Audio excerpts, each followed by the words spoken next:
Hi, everybody. This is honestly a little awkward for me right now because this is my second time on a TEDx stage. And if I'm being honest, the last time I was on this stage, I bombed a little bit because of the blinding lights and everything. And now I can see the audience, so wow, good for me.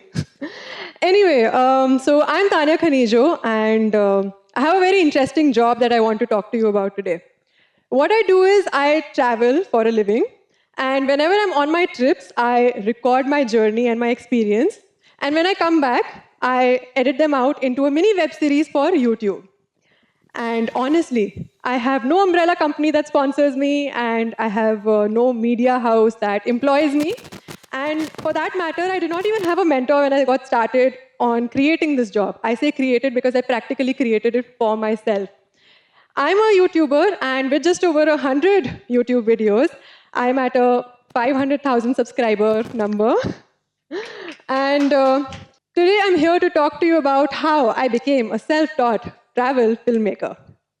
So, whenever I think about how I got started with doing this, I always think of my early life because when I was in my early childhood, not in my early childhood actually, my family, I'm from the army background. I was born in an army family. And what that meant was that I used to shift my location almost every 2 years because my family moved often. And I had to put myself in that uncomfortable situation of leaving my familiar surroundings behind and leaving my friends behind every 2 years. And also, that meant that I had to adapt very quickly to a changing environment, basically. That is what my early childhood did to me. I studied electrical engineering at Delhi Technological University. And for 4 years of my college life, I lived a hostel life. And when I found my newfound independence in college, the one thing that I gravitated to very easily was travel because I wanted an escape from my burdensome 9 to 5 college life. So I very naturally gravitated towards traveling. That's me when I was just 19 years old. And I used to chase adventures, and I used to do it in every capacity possible, whether it was taking local trains or really shoddy looking general coaches or buses, going over winding roads in hilltops, mountaintops, with a very lurching stomach because I had a very bad indigestion problem on the mountain roads, which I eventually got over. But whatever means came my way, I used to travel on on a very shoestring budget, and I used to do it with a very meager college allowance. And you know what traveling at a young age does to you? It turns you into a life hacker. Now, what do I mean by a life hacker? You basically learn how to move past every challenge that life throws at you in a very short span of life. Whether you lose your tickets or you get lost somewhere, that has happened to me when I was traveling in Africa last year. But life teaches you in a very short span of time how to better adapt to different situations. And you also learn how to manage in every situation possible. This brings me to a very interesting story, by the way. When I was around 20 years old, back in 2013-14, I wanted to visit the Mahakumbh in Allahabad. I think it was 2014. And what I did was I left from my hostel at night and I went to the train station to board a train without a ticket. And what that meant was that I had to board a general coach train. And what I did not know was that during the Mahakumbh, this train, the said train, is packed like a can of sardines. When I entered into the coach, there was no space to stand, much less sit. But eventually, through the night, because it was an overnight journey, I found a spot on the train and I was sitting. But also, my shoes was a place for a woman who was traveling with her family to sleep on. She made my shoes into a pillow, and I had no space to move my legs. So, for a couple hours throughout the night, my legs were entirely cramped and I couldn't move at all because I wanted to go to the Mahakumbh in Allahabad and travel by myself at a very young age. I eventually reached there and clicked a lot of photos, became a little bit of a photojournalist, and that is when my interest in traveling for real began when I was back in college. Now, this brings me to another point that I'm not the only person who travels by any means. There are a lot of people who travel. In fact, just today morning, after many, many moons, I visited Facebook. And what I saw was that most of my friends right now, whether from my college or from my work life, were traveling even right now during a pandemic. And I saw a lot of their stories. And I realized, yeah, I'm not the only person who travels. But I wanted to turn it into an opportunity. I wanted to take all of my life experiences, my lessons, my anecdotes, my travel life, and turn it into an opportunity from the very onset. Back in 2016, when I graduated from my engineering college, and I was working, even back then, I knew that I wanted to do something for myself independently. And I really wanted to give it a shot. And it was an obsessive thought in my mind that I want to do something for myself and do it independently. I wanted to turn my life into an opportunity. In fact, much before that also, one time I was traveling to Rishikesh with my college friends, and we were sitting on the banks of River Ganga in the middle of the night because I was camping. And I was looking up at the stars and very, dreamlike, in a very dreamlike fashion, I was telling my friends, you know what, one day I'm going to be very successful. I remember that because of this particular photo, which is also from my college, never shown it to anyone before. But I started looking for an opportunity to work independently right from early 2017 when I was in a corporate life and a setup already. I opened a blog in which I used to share my previous photos from my previous travels, and I started documenting that journey. I also started an Instagram account back in 2017, and a little shortly afterwards, I also started a YouTube channel.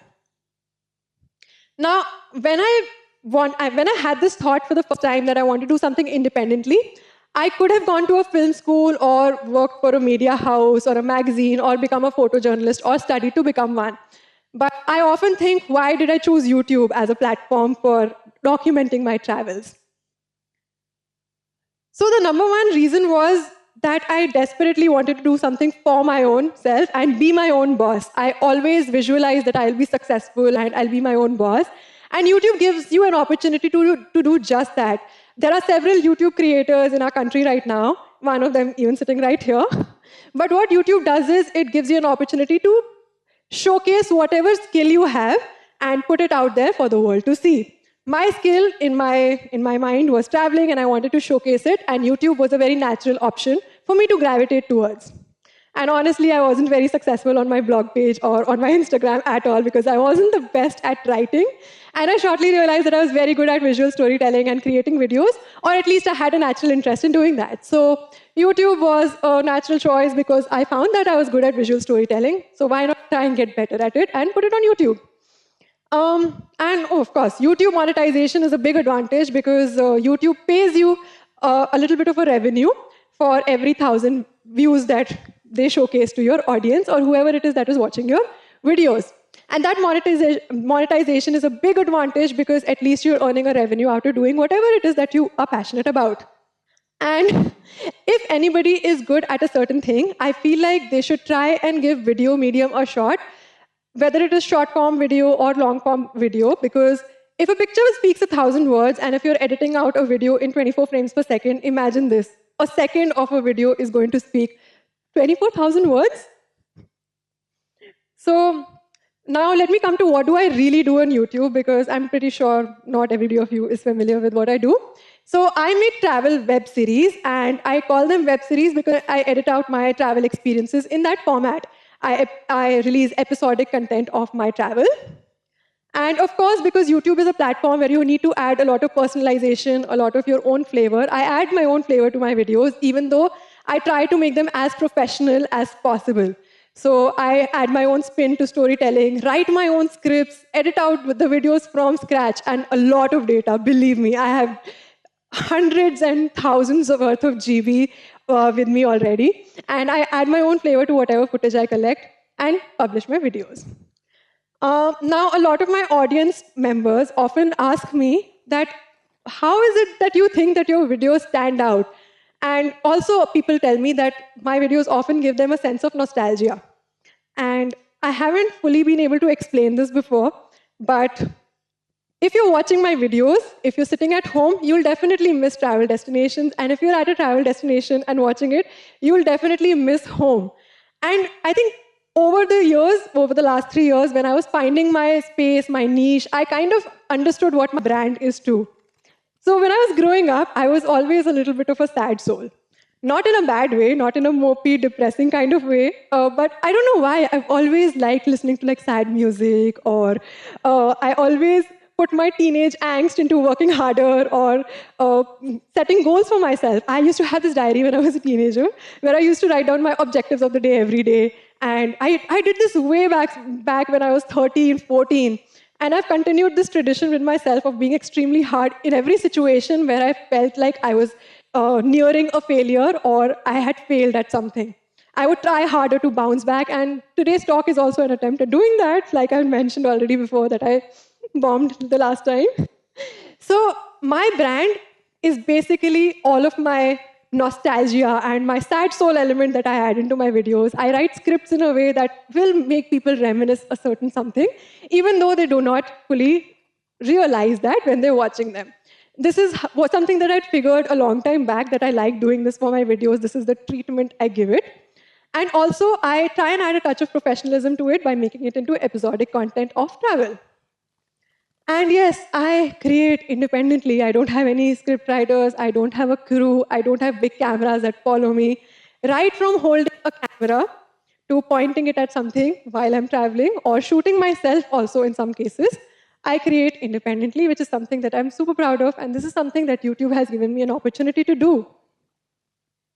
But technically, my videos are still amateur, which is something that works on YouTube because I did not receive any formal education when it comes to filmmaking or when it comes to photojournalism.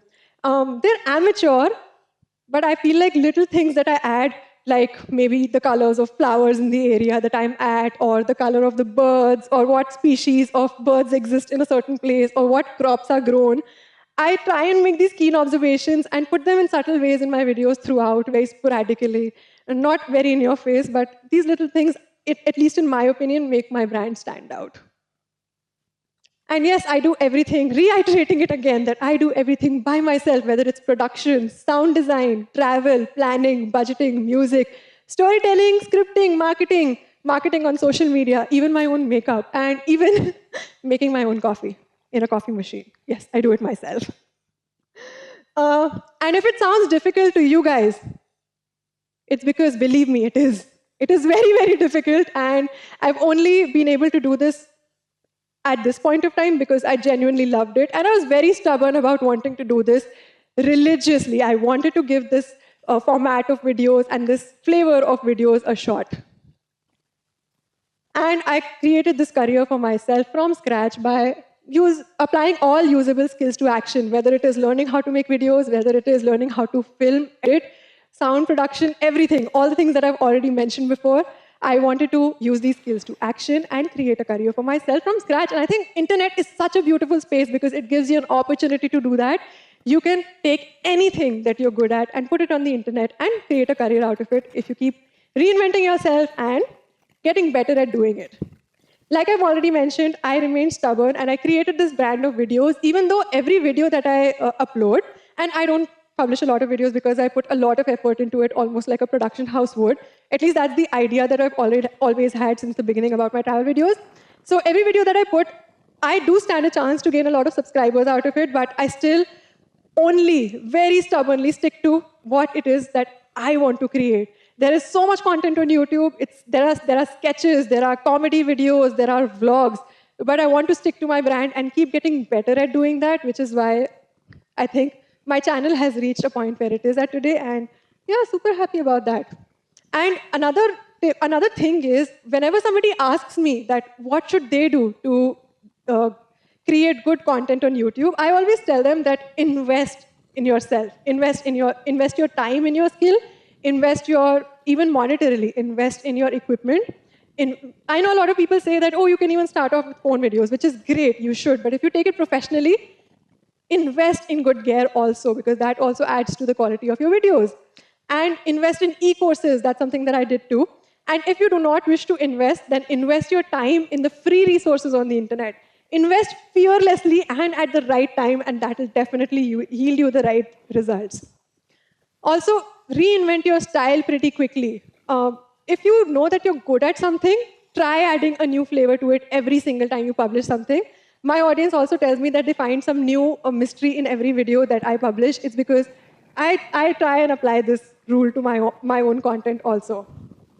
I found out what works for me, and I stuck to it. I kept getting better at it, which is how I was able to learn filmmaking. Now, coming to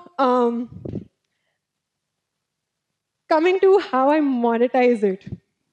This is me from my teenage years traveling again, and I think Tanya back then is super proud of how this has materialized. Um, the first thing is YouTube ad revenue. If you keep working on your skill, you do stand to create a lot of revenue for yourself from just the ads that run before your videos. And that is also something that I do. I keep doing various tweaks and iterations to understand what CPMs am I getting, or what country gets me more revenue, what kind of audience is watching my content. I very religiously follow all kinds of analytics to understand how my YouTube ad revenue is doing. This is a very basic mode of monetization which anybody can start off with, which is why I think YouTube even works, because if you want to publish content on the internet, at least you have a short chance of making a revenue out of it through the AdSense revenue. Which applies to blogs also, by the way, but it's just a slower form of monetization as compared to YouTube videos. Also, I've worked with a lot of advertisers who find value in working with me, whether it is a brand, a tourism board, which sees like an integration, which sees a possibility of an integration with my content. If it does them any value, they work with me. And I think this is also something that has helped me over a period of time to make better content. If I found sponsors for a particular trip or a particular destination, I've been able to create better content. And now, after 3 years, I've also registered my company, through which I earn all my revenue, pay my income tax, pay GST, etc., etc. And now I've also started a new channel because I learned all these skills over 3 years of working on YouTube. So this new channel is also something that I'm experimenting with and has also added to my skill set of making videos. It's called Living with Tanya. And the last thing that I do is I also earn a lot of affiliate commissions from brand positionings or placements with links underneath my channels. And these commissions also help earn a particular revenue in a particular month, which is great, and something that can be done for blogs, something that can be done for YouTube videos. And all of these things combined help me do what I do in a nutshell. So in conclusion, I wanted to come in here and tell you that with the internet and the internet age, you can practically do anything. And I know this is no secret that you can create content in any genre. And hopefully, it can grant you some amount of success if you keep doing it right, if you keep working on it fearlessly, tirelessly, and become stubborn about wanting to be successful. If you fail, you'll fail once, you'll fail twice, you'll fail 100 times. But if you keep at it, you will find some amount of success at doing what you want to do. And if you're fully passionate and do it with all your heart, you will be able to create a niche for yourself and create content that the world enjoys. Thank you.